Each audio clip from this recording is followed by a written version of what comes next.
Hello everyone, welcome back to my YouTube channel. आज है 15 सितंबर और इस क्लास के अंदर अपन जो आपकी फुल पत्ती वाली क्लास है उसका हैंड रिटन नोट्स के रूप में रिवीजन करेंगे। तो ये क्लास है वो वेरी इंपॉर्टेंट होने वाली है। आज की क्लास के अंदर जो G20 समिट है उसके पूरा रिवीजन करवाएंगे। मतलब अब तक जितनी बैठक हुई है और ये क्या सब कुछ हुआ है उसके बारे में आज रिविजन करवा देंगे इस क्लास के अंदर। तो ये क्लास आज की वेरी इंपॉर्टेंट होने वाली है, तो आपको ये लास्ट तक क्लास देखनी है। तो चलो अब आज की क्लास की शुरुआत करते हैं क्वेश्चन नंबर 1 से।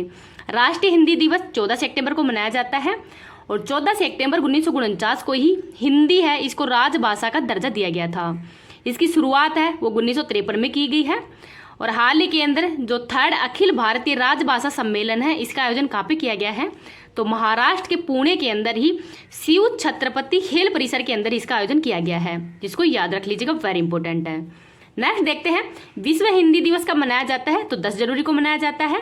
पहली बार ये सम्मेलन है वो 10 जनवरी 1975 को ही नागपुर महाराष्ट्र के अंदर हुआ है और हाल ही के अंदर जो 12वां जो सम्मेलन है उसका आयोजन फिजी के नाड़ी शहर के अंदर ही किया गया है। तो जो 12वां विश्व हिंदी दिवस है इसका आयोजन फिजी के नाड़ी शहर के अंदर हुआ है, तो इसको भी याद रख लीजिएगा। आगे देखते हैं इंपॉर्टेंट फैक्ट। राजभाषा है ये संविधान के भाग नंबर 17 के अंदर है और अनुच्छेद है 343 से 351 तक। तो जो राजभाषा इसका उल्लेख अनुच्छेद 343 से 351 तक इसका उल्लेख किया गया है। अनुच्छेद 343 के अंदर संघ की राजभाषा का उल्लेख है। अनुच्छेद 344 के अंदर राजभाषा आयोग का उल्लेख है। अनुच्छेद 350(1) के अंतर्गत प्राथमिक शिक्षा है वो मातृभाषा के अंदर दी जानी चाहिए। अनुच्छेद 351 के अंदर हिंदी का विकास के बारे में बताया गया है, तो इनको याद रख लीजिएगा, वेरी इंपॉर्टेंट अनुच्छेद है ये। आगे देखते हैं, मूल संविधान के अंदर 14 भाषाएं थी लेकिन वर्तमान में 22 भाषाएं हैं और ये अनुसूची नंबर 8 के अंदर ही भाषाओं का उल्लेख किया गया है। तो जो 15वीं भाषा है उसको 21वें संविधान संशोधन के तहत ही सिंधी है ये 15वीं भाषा है। 71वें संविधान संशोधन के तहत ही 3 भाषाएं जोड़ी गई है, नेपाली, मणिपुरी और कोंकणी। 92वें संविधान संशोधन के तहत ही 4 भाषाएं जोड़ी गई थी, बोडो, डोंगरी, संथाली और मैथिली। तो इन भाषाओं को याद रख लीजिएगा। आगे देखते हैं कि शास्त्रीय भाषाएं कितनी हैं, तो 6 हैं। तमिल है वो सबसे पुरानी शास्त्रीय भाषाएं हैं जिसको कि 2004 के अंदर ही दर्जा दिया गया था। तेलुगु है, मलयालम, कन्नड़, संस्कृत और उड़िया। तो उड़िया है वो सबसे नवीनतम शास्त्रीय भाषा है, तो इनका नाम भी याद रख लीजिएगा। आगे देखते हैं, इस क्लास की PDF है वो आपको टेलीग्राम पे मिल जाएगी। टेलीग्राम का लिंक इस वीडियो के कमेंट सेक्शन के अंदर पिन कर दूंगी, तो वहां से आप इसकी PDF प्राप्त कर सकते हैं। नेक्स्ट देखते हैं क्वेश्चन नंबर 2। क्लेड 9 वायरस है इसका संबंध किससे है, तो चिकन पॉक्स से है और इस चिकन पॉक्स का वेरिएंट क्या है, तो वेरिसोला वायरस के कारण ही ये वेरिएंट है वो फैलता है। तो वेरिसेला वायरस के कारण ये फैलता है। चिकन पॉक्स के लक्षण क्या क्या है, तो इससे बुखार होता है, सिर दर्द होता है और पूरा शरीर है वो भी मतलब जकड़न हो जाती है पूरे शरीर के अंदर, तो इसको याद रख लीजिएगा। आगे है चेचक, तो इसको बड़ी माता कहते हैं, स्मॉल पॉक्स कहते हैं और ये किसके कारण होता है, तो ओला वायरस के कारण ही हो जाता है। स्मॉल पॉक्स का टीका है उसकी खोज एडवर्ड जेनर के द्वारा ही की गई है और विश्व का पहला टीका है। सबसे पहले जो टीके की खोज है वो स्मॉल पॉक्स टीके की खोज की गई थी एडवर्ड जेनर के द्वारा, तो इसको याद रख लीजिएगा। अगर आपको ये क्लास पसंद आए तो प्लीज़ आप इसको ज़्यादा से ज़्यादा लाइक एंड शेयर कर देना। अभी तक चैनल को सब्सक्राइब नहीं किया तो चैनल को सब्सक्राइब भी कर लेना। और आज की क्लास वो आपको लास्ट तक देखनी है क्योंकि G20 समिट है उसका पूरा रिवीजन करवाया जाएगा इसमें। अब वायरस जनित रोग कौन कौन से हैं उनको भी देख लेते हैं। तो एक ट्रिक है, रचना हमें पानी दो जरा, ये ले विष पी, तो ये इसकी ट्रिक है। तो रचना से है, र से बन जाएगा रेबीज और C ऐसे चिकन पॉक्स, S से हेपेटाइटिस, M से मीजल्स और E से इबेला, P से पोलिया, D से डेंगू और Z से जीका वायरस, A से एड्स। तो ये सब जो वायरस जनित रोग हैं। एड्स है ये HIV के कारण फैलता है और इसका टेस्ट क्या है, तो एलिसा टेस्ट है। एड्स दिवस है वो 1 दिसंबर को मनाया जाता है। रेबिस वायरस है तो इसको हाइड्रोफोबिया भी कहा जाता है और रैबिडो वायरस के कारण ये फैलता है।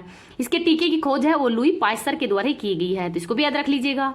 भारत है वो रोग मुक्त हो चुका, मतलब 2 रोगों से रोग मुक्त हो चुका है, चेचक और पोलियो से। तो ये रोग मुक्त कौन करता है, तो WHO के द्वारा ही किया जाता है। नेक्स्ट देखते हैं क्वेश्चन नंबर 3। ऑपरेशन पोलो है, तो ऑपरेशन पोलो के द्वारा ही हैदराबाद का विलय है वो भारत के अंदर किया गया था। 13 सितंबर 1948 को ही हैदराबाद का विलय हो भारत के अंदर किया गया था और यह भारत के द्वारा एक सैन्य अभियान चलाया गया था 18 सितंबर तक। और उस समय हैदराबाद के निजाम कौन थे? तो मीर उस्मानी। तो मीर उस्मानी है, ये पाकिस्तान के अंदर मतलब विलय करना चाहते थे, तो इस वजह से भारतीय सेना के द्वारा यहाँ सैन्य अभ्यास किया गया था। तो इनके मतलब इसका निजाम है, इनका नाम याद रख लिए, मीर उस्मानी है। 2023 के अंदर इसकी 75वीं वर्षगांठ मनाई गई है, इस वजह से चर्चा के अंदर है। जम्मू कश्मीर का विलय है वो भारत के अंदर विलय पत्र के हस्ताक्षर के द्वारा किया गया है। और हस्ताक्षर किसके द्वारा किए गए हैं? तो महाराजा हरि सिंह के द्वारा ये हस्ताक्षर किए गए थे। जूनागढ़ का विलय है वो जनमत संग्रह के द्वारा किया गया है। सरदार वल्लभ भाई पटेल के द्वारा ही इन रियासतों को विलय करने के लिए कौन सी नीति अपनाई गई है? तो गाजर एंड छड़ी की नीति है वो अपनाई गई थी, इसको भी याद रख लीजिएगा। अब देखते हैं महत्वपूर्ण युद्ध अभ्यास। ऑपरेशन मेघदूत है, ये सियाचिन के अंदर ही विजय के लिए 1984 में चलाया गया है। ऑपरेशन जीरो ओवर तो 1942 के अंदर ही भारत छोड़ो आंदोलन के समय चलाया गया था। ऑपरेशन दोस्त तुर्की व सीरिया के अंदर चलाया गया था। ऑपरेशन गंगा यूक्रेन के अंदर। ऑपरेशन देवी शक्ति अफगानिस्तान के अंदर। ऑपरेशन करुणा म्यांमार के अंदर चलाया गया था। ऑपरेशन कावेरी है ये सूडान के अंदर चलाया गया था। और यहाँ पर भारत की तरफ से INS सुमेधा जहाज है वो भी भेजा गया था, तो इसको भी याद रख लीजिएगा। नेक्स्ट देखते हैं question number 4। West Coast refinery परियोजना है, इसकी स्थापना कहाँ पे की जा रही है? तो जो रत्नागिरी परियोजना रिफाइनरी है महाराष्ट्र, वहाँ पर इसकी स्थापना की जा रही है। और इसमें देश हैं भारत, सऊदी अरब और UAE, तो इन 3 देशों की यह संयुक्त परियोजना है। तो इसमें भारत की तरफ से 3 कंपनियां भाग ले रही हैं, IOS Indian oil corporation, BPCL Bharat petroleum corporation limited और HPCL Hindustan petroleum corporation limited. तो 3 कंपनियां भारत की तरफ से हैं। सऊदी अरब की है सऊदी अरामको कंपनी, UAE की है ADNOC कंपनी, तो ये UAE की कंपनी है। तो इन कंपनियों का नाम भी याद रख लीजिएगा। आगे देखते हैं भारत की पहली व सबसे बड़ी ग्रीनफील्ड रिफाइनरी कहाँ पे है? तो रत्नागिरी रिफाइनरी है।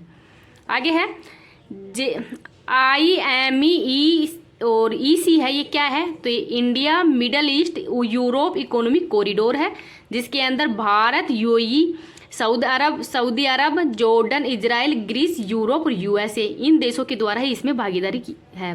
तो भारत है, UAE है, सऊदी अरब है, जॉर्डन है, इजराइल है, ग्रीस, यूरोप और USA इन देशों की इसमें भागीदारी है। तो इन देशों का नाम भी याद रख लीजिएगा। अल नैफुद मरुस्थल व रब अल खाली मरुस्थल सऊदी अरब के अंदर है। फारस की खाड़ी व ओमान की सागर को जोड़ने वाली जल संधि हार्मुज जल संधि है। अटलांटिक महासागर व भूमध्य सागर को जोड़ने वाली जल संधि जिब्राल्टर है, और इसको भूमध्य सागर की कुंजी भी कहा जाता है। भूमध्य सागर व लाल सागर को जोड़ने वाली नहर स्वेज नहर है। लाल सागर व अदन की खाड़ी को जोड़ने वाली जल संधि तो बाब उल मद्देव है, और इसको आंसुओं का प्रवेश द्वार भी कहा जाता है, तो ये भी याद रख लीजिएगा। आगे देखते हैं क्वेश्चन नंबर 5। बांध सुरक्षा पर ही अंतर्राष्ट्रीय सम्मेलन है, इसका आयोजन कहाँ पे किया गया है? तो जयपुर राजस्थान के अंदर ही। इसका शुभारंभ उपराष्ट्रपति जगदीप धनखड़ जी के द्वारा किया गया है। और ये जगदीप धनखड़ जी हैं, ये राजस्थान के झुंझुनू जिले के रहने वाले हैं, और ये पश्चिम बंगाल के राज्यपाल भी रह चुके हैं। इस बार की थीम क्या है? तो सुरक्षित बांध व सुरक्षित भारत इस बार की थीम है। और इसमें 2 पानी की रेल है उनको भी शुरुआत की गई है, हिमसागर एक्सप्रेस और कामाख्या एक्सप्रेस, तो इन दोनों का नाम हो याद रख लीजिएगा। अब उपराष्ट्रपति से संबंधित अनुच्छेद देख लेते हैं। अनुच्छेद 63 के अंदर भारत का एक उपराष्ट्रपति होगा। अनुच्छेद 64 के अंदर जो उपराष्ट्रपति है वो राज्यसभा का पदेन सभापति होगा। अनुच्छेद 66 के अंदर निर्वाचन मंडल, उपराष्ट्रपति का जो निर्वाचन मंडल है उसमें संसद के सभी सदस्य भाग लेते हैं, निर्वाचित और मनोनीत दोनों ही। उपराष्ट्रपति की शपथ का उल्लेख है वो अनुच्छेद नंबर 69 के अंदर है, तो इनको याद रख लीजिएगा। इंपॉर्टेंट फैक्ट देखते हैं। फर्स्ट संयुक्त राष्ट्र जल सम्मेलन का आयोजन न्यूयॉर्क USA में किया गया है। COP 27 का आयोजन है वो मिस्र के शर्म अल शेख के अंदर किया गया है, और COP 28 का आयोजन है वो UAE के अंदर किया जाएगा। सिविल 20 का आयोजन जयपुर राजस्थान के अंदर किया गया है, तो इनको भी याद रख लीजिएगा। आगे देखते हैं question number 6, very important question है। वायुसेना का पहला C295MW परिवहन विमान है वो हाल ही के अंदर ही भारत को स्पेन के द्वारा दिया गया है। और ये कहाँ पे दिया गया है? तो जो एयर फोर्स के चीफ है VR चौधरी, उनको सेविले के अंदर ही इसको सौंपा गया है। और स्पेन के द्वारा ये टोटल 56 विमान हो दिए जाएंगे, जिसमें कि 16 विमान है वो तो स्पेन से ही भारत को दिए जाएंगे, लेकिन 40 विमानों का निर्माण है वो एयरबस व टाटा कंपनी के द्वारा ही भारत के अंदर जो बड़ोदरा गुजरात है वहाँ पर इसका निर्माण हो किया जाएगा, तो इनको भी याद रख लीजिएगा।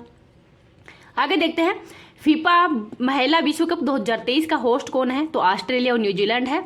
विजेता स्पेन है, उपविजेता हो इंग्लैंड है। प्रचंड, तो ये हल्का लड़ाकू हेलीकॉप्टर है और इसका निर्माण है वो हिंदुस्तान एरोनॉटिकल लिमिटेड कंपनी के द्वारा ही किया गया है। डोर्नियर 228 विमान तो श्रीलंका को दिया गया है भारत के द्वारा ही। आईएनएस कृपाण है, ये वियतनाम को भारत के द्वारा उपहार के रूप में दिया गया है, तो इसको भी याद रख लीजिएगा। क्वेश्चन नंबर 7 देखते हैं। वित्तीय समावेशन पर ही 4th G20 वैश्विक भागीदारी बैठक है, इसका आयोजन कहाँ पे किया गया है? तो मुंबई के अंदर किया गया है।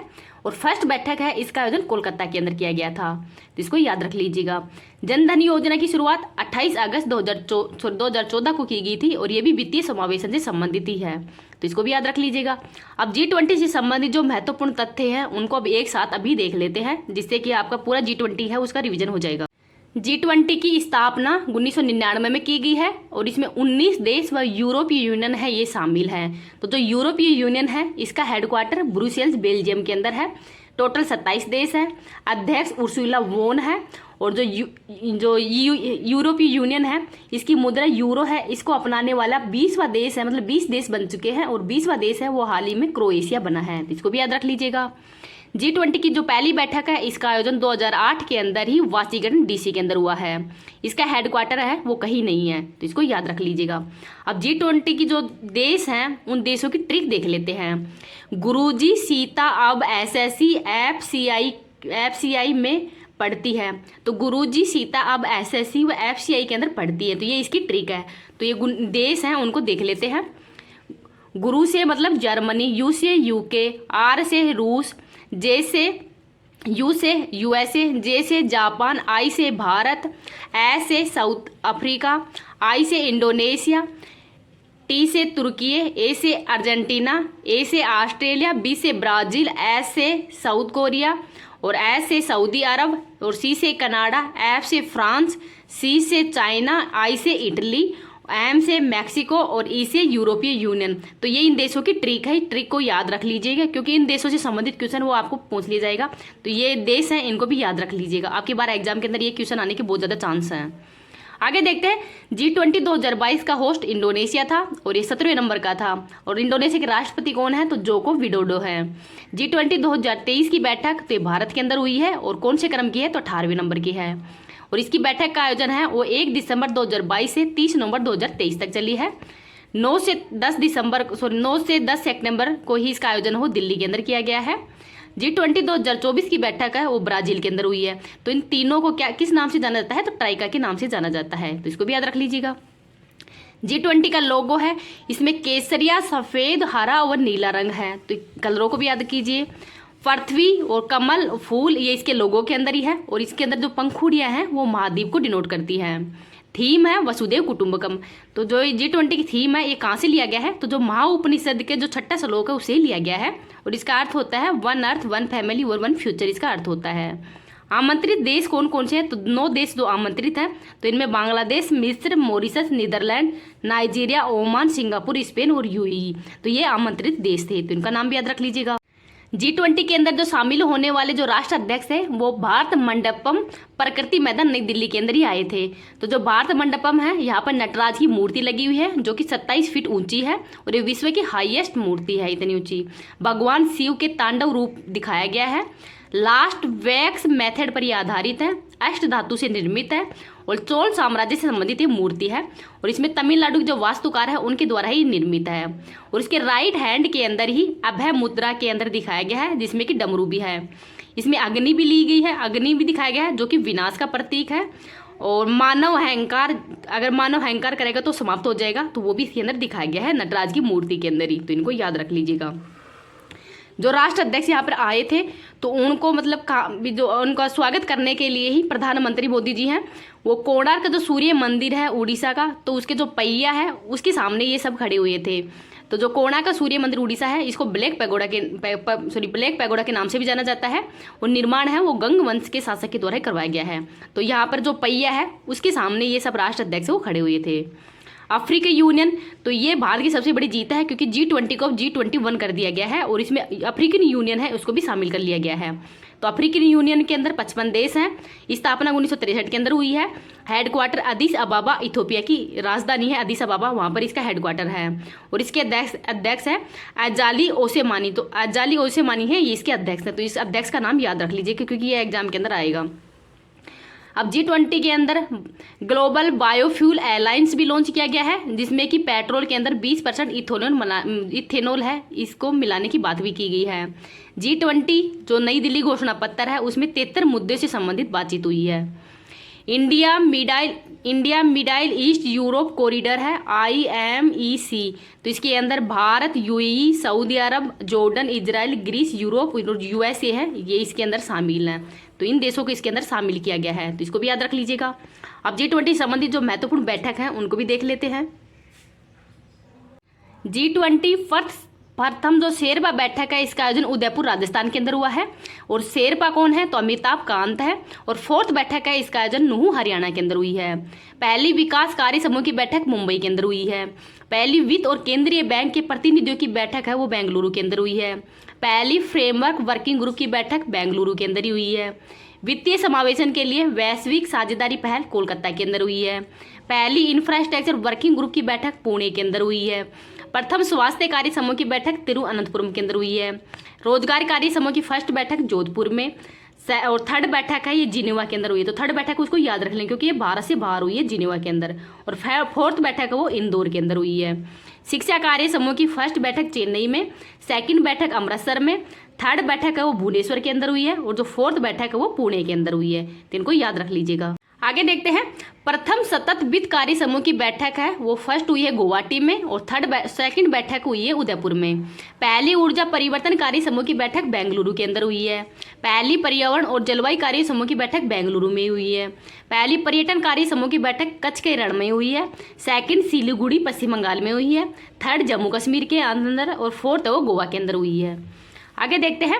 भ्रष्टाचार निरोधक कार्य समूह की पहली बैठक है वो गुरुग्राम हरियाणा के अंदर हुई है। पहली व्यापार एवं निवेश कार्य समूह की बैठक मुंबई के अंदर।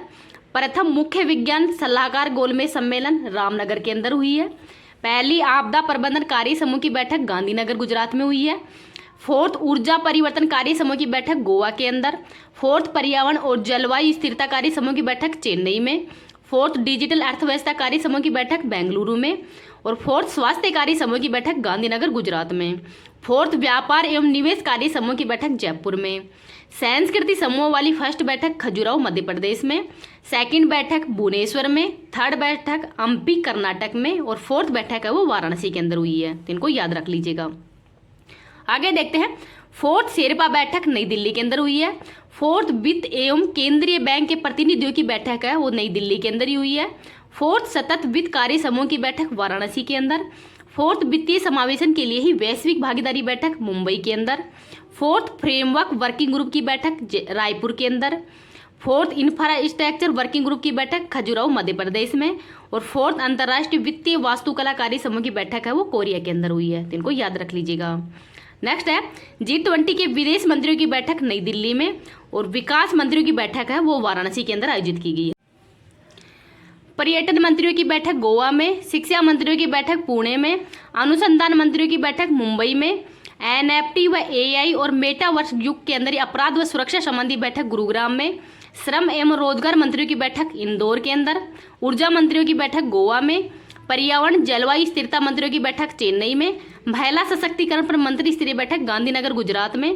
भ्रष्टाचार विरोधी मंत्रियों की बैठक कोलकाता में। SCO के विदेश मंत्रियों की बैठक गोवा के अंदर ही हुई है। डिजिटल अर्थव्यवस्था पर कार्य समूह की मंत्रियों की बैठक बेंगलुरु के अंदर।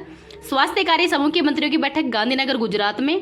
व्यापार एवं निवेश मंत्रियों की बैठक जयपुर में।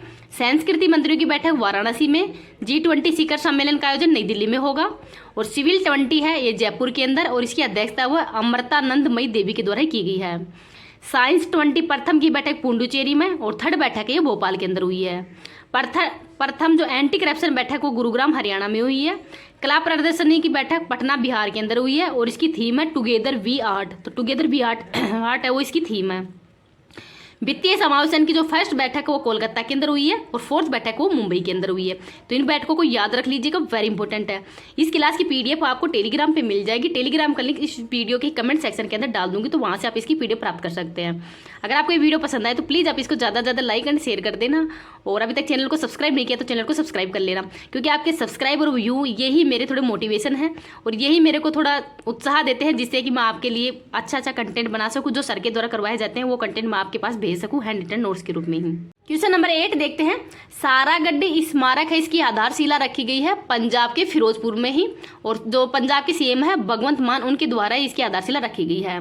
तो जो सारागढ़ी का युद्ध है ये 12 सितंबर 1897 में ही लड़ा गया था, जिसमें 21 सैनिक पंजाब के थे और 10,000 सैनिक वो अफगानी थे। बक्सर का युद्ध तो 1764 के अंदर हुआ था बिहार के अंदर, और इसमें अंग्रेजों की तरफ से हेक्टर मुनरो है वो विजेता थे। और इस युद्ध के बाद में इलाहाबाद की संधि हुई थी 1765 के अंदर ही, और इसमें बंगाल के अंदर जो द्विवेद शासन है उसकी शुरुआत हो गई थी। और उस समय बंगाल के गवर्नर कौन थे, तो वो है क्लाइव। तो क्लाइव के द्वारा ही जो बंगाल के अंदर द्विवेद शासन है उसकी शुरुआत की गई थी, तो इसको भी याद रख लीजिएगा। आगे देखते हैं question number 9। Amazon web services और इसरो के मध्य हाल में समझौता हुआ है। तो क्लाउड तकनीक व एआई क्षमता को बढ़ावा देने के लिए ही समझौता किया गया है, तो इसको याद रख लीजिएगा। अब देखते हैं कि आदित्य L1 मिशन, तो ये सूर्य के अध्ययन के लिए है, और इसके द्वारा PSLV-C57 के द्वारा ही लॉन्च किया गया है। कितनी दूरी तक, तो 15 लाख किलोमीटर की दूरी तक ही इसको लॉन्च किया गया है 2 सितंबर 2023 को ही 11:50 पर।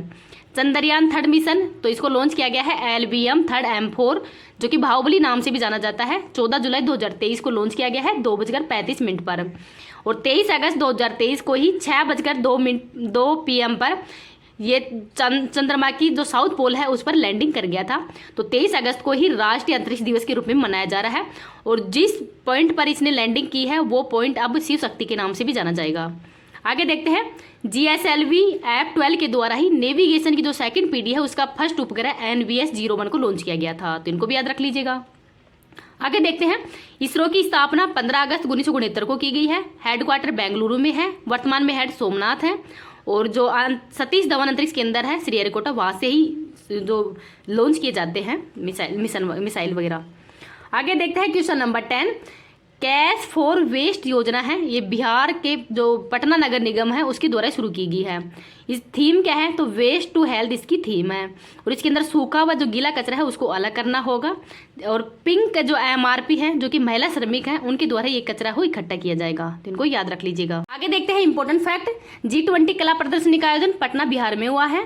ग्रीन बॉन्ड जारी करने वाला फर्स्ट नगर निगम गाजियाबाद है, और सेकंड है इंदौर। हर घर गंगा जल बिहार सरकार के द्वारा शुरू किया गया है।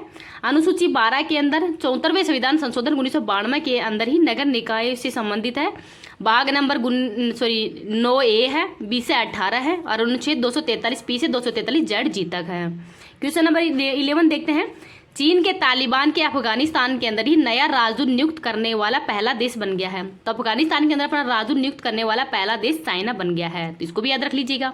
अब आज की क्लास है वो यही समाप्त होती है। आपको ये क्लास कैसी लगी है प्लीज़ कमेंट सेक्शन के अंदर बताना है, और कौन भी मतलब कमेंट सेक्शन के अंदर बताना है कि कौन कौन RS प्री का एग्जाम इस बार दे रहे हैं, क्योंकि मैं भी आपको थोड़ा सा मेरा एक्सपीरियंस बता दूंगी। अभी तक मैंने 2 बार RS प्री है वो क्वालिफाई किया है, तो आपको थोड़ा सा आइडिया दे दूंगी कि मतलब आपको बिल्कुल भी टेंशन नहीं करनी है RS प्री के लिए। तो कमेंट सेक्शन के अंदर बताना कि कौन इस बार का RS प्री एग्जाम हो दे रहे हैं।